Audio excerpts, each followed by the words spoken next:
اور اس نے اطلاع دی کہ مادر ملت کا انتقال ہو گیا ہے۔ مادر ملت کی خادمہ اور ڈرائیور بڑے وفادار تھے۔ جب ہم موہٹا پیلس پہنچے تو ڈاکٹر کرنل جیلانی شاہ، ایم اے اصفہانی اور دوسرے لوگ بھی آ گئے۔ محمد ہارون کی اہلیہ اور ان کے خاندان کی دوسری خواتین بھی پہنچ گئیں۔ اس دوران میں نے والدہ سے پوچھا مادر ملت کا انتقال کیسے ہوا، تو انہوں نے کہا کہ گردن پر زخم کا نشان ہے۔ ڈاکٹر کرنل جیلانی ان کے معالج تھے، انہوں نے بھی یہی رپورٹ دی۔ ایک انکوائری رپورٹ میں جو مغربی پاکستان کے وزیر داخلہ قاضی فضل اللہ نے پیش کی، جس میں تفصیل سے موت کی وجوہات پر روشنی ڈالی گئی، اور رپورٹ میں کہا گیا کہ میت کو غسل دینے والی 3 خواتین اور تجہیز و تدفین کرنے والا حاجی کلو تھا۔ ان خواتین اور حاجی کلو کے بیان سے ثابت ہوتا ہے کہ محترمہ فاطمہ جناح کی بدن، گردن اور جسم پر زخموں کے نشانات تھے، مگر اس رپورٹ کو سامنے ہی نہ لایا گیا۔ قائد اعظم کے بھانجے اکبر پیر بھائی نے بھی یہی خیال ظاہر کیا کہ محترمہ فاطمہ جناح کو ان کے ساتھی ملازم نے قتل کیا۔ اس ملازم سے یہ قتل کس نے کروایا یہ معلوم نہیں۔ بعد ازاں متعدد شخصیات نے اپنے اپنے خدشات کا اظہار کیا، مگر کوئی بھی اس سازش کا پتہ نہیں چلا سکا۔ برصغیر کی تاریخ میں جناح پونجا وہ خوش نصیب باپ ہیں کہ جہاں ان کے بیٹے محمد علی جناح برصغیر کے عظیم مسیحا کے طور پر سامنے آئے، وہیں ان کی بیٹی فاطمہ جناح عملی طور پر اپنے بھائی کے مشن پر ان کے ساتھ شامل رہیں۔ فاطمہ جناح 31 جولائی 1893 کو کراچی میں پیدا ہوئیں۔ وہ قائد اعظم محمد علی جناح سے 17 سال چھوٹی تھیں، لیکن قائد کی دیکھ بھال اور ان کے سیاسی مشن کو پورا کرنے کے لیے قدم بقدم قائد کے ساتھ رہیں۔ یہ ایک مسلمہ حقیقت ہے کہ محترمہ فاطمہ جناح قائد اعظم محمد علی جناح کی بہن ہی نہیں بلکہ ان کی فکری وراثت کی بھی امین تھیں۔ محترمہ کی زندگی کا بیشتر حصہ اپنے عظیم بھائی کی رفاقت میں بسر ہوا۔ وہ تحریک پاکستان میں مشغول اپنے بھائی کی دیکھ بھال کے لیے ہر وقت ان کے ساتھ رہتیں۔ محترمہ فاطمہ جناح نے اپنے بھائی کے شانہ بشانہ چلتے ہوئے مسلم لیگ کے خواتین ونگ کو منظم کیا اور مسلم لیگ کا پیغام خواتین کے ذریعے گھر گھر پہنچایا۔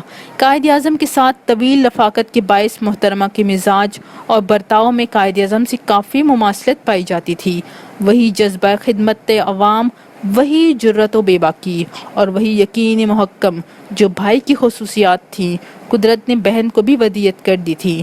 مادر ملت نے برصغیر کا شہر بشہر دورہ کر کے مسلمان عورتوں میں ایک نئی زندگی پیدا کر دی تھی، اور یہ محترمہ کی مساعی کا ہی نتیجہ تھا کہ حصول پاکستان کی جدوجہد میں مسلمان عورتوں نے بھی مردوں کے شانہ بشانہ قابل تعریف خدمات انجام دی۔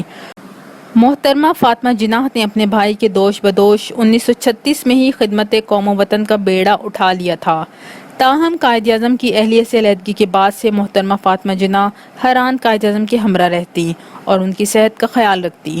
اندرون ملک دوروں کے دوران بھی وہ قائد کے ہمراہ ہوتی۔ قیام پاکستان کے محض 1 سال بعد ہی قائد اعظم کی وفات نے قوم کے حوصلے پست کر دیے تھے، اور دشمنوں نے کہنا شروع کر دیا تھا کہ علیحدہ اسلامی ریاست کا خواب 1 سال بعد ہی چکنا چور ہوتا نظر آ رہا ہے۔ ایسے موقع پر ایک بار پھر محترمہ نے قوم کے جذبوں کو اپنی تقاریر سے جلا بخشی، قوم کو دوبارہ سے قائد کے پیغام پر یکجا کیا اور ان میں نئی روح پھونکی۔ ریڈیو پاکستان کے ریکارڈ سے معلوم ہوتا ہے کہ ریڈیو پاکستان سے محترمہ فاطمہ جناح کی پہلی تقریر 5 نومبر 1947 کو نشر ہوئی تھی۔ قائد اعظم کی زندگی میں ہی محترمہ فاطمہ جناح کی دوسری تقریر 28 مارچ 1948 کو ریڈیو پاکستان ڈھاکہ سے نشر ہوئی۔ تاہم محترمہ فاطمہ جناح نے قائد اعظم کی رحلت کے بعد ریڈیو پاکستان سے جو پہلی تقریر نشر کی، اس کی تاریخ نشر 27 ستمبر 1948 تھی۔ ریڈیو پاکستان سے محترمہ فاطمہ جناح کی تقاریر کا یہ سلسلہ جاری رہا، اور یوم آزادی، یوم وفات قائد اعظم اور عید الفطر کے موقع پر محترمہ فاطمہ جناح اپنی نشری تقریروں کے ذریعے قوم کی رہنمائی کا فریضہ انجام دیتی رہیں۔ ان تمام تقریروں اور بیانات کے مسودے پر محترمہ کی تقاریر کے پہلے مجموعے گلبانگ حیات میں محفوظ ہیں۔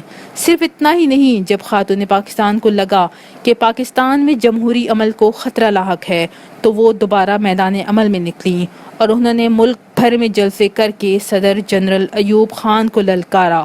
پوری قوم ایک بار پھر محترمہ کی آواز پر لبیک کرتے ہوئے جوک در جوک ان کے قافلے میں شامل ہونے لگے۔ سازشی عناصر نے محترمہ کو الیکشن میں تو کامیاب نہ ہونے دیا، لیکن عوام کے دل سے محترمہ کی محبت کو نہ نکال سکے۔ یہی وجہ ہے کہ 9 جولائی 1967 کو جیسے ہی محترمہ کے انتقال کی خبر جنگل کے آگ کی تیزی سے پھیلی، عوام دھاڑے مارتے ہوئے سڑکوں پر نکل آئے۔ ہر آنکھ اشکبار تھی اور ہر دل غم زدہ۔ عوام کی والہانہ عقیدت کے مد نظر حکومت نے محترمہ کی وصیت پر عمل کرنے کا فیصلہ کیا اور محترمہ کی تدفین ان کے بھائی قائد اعظم کے پہلو میں کی۔ عوامی سطح پر قائد اعظم پاکستان کہلانے والی محترمہ فاطمہ جناح کو سرکاری سطح پر مادر ملت کے لقب سے نوازا گیا۔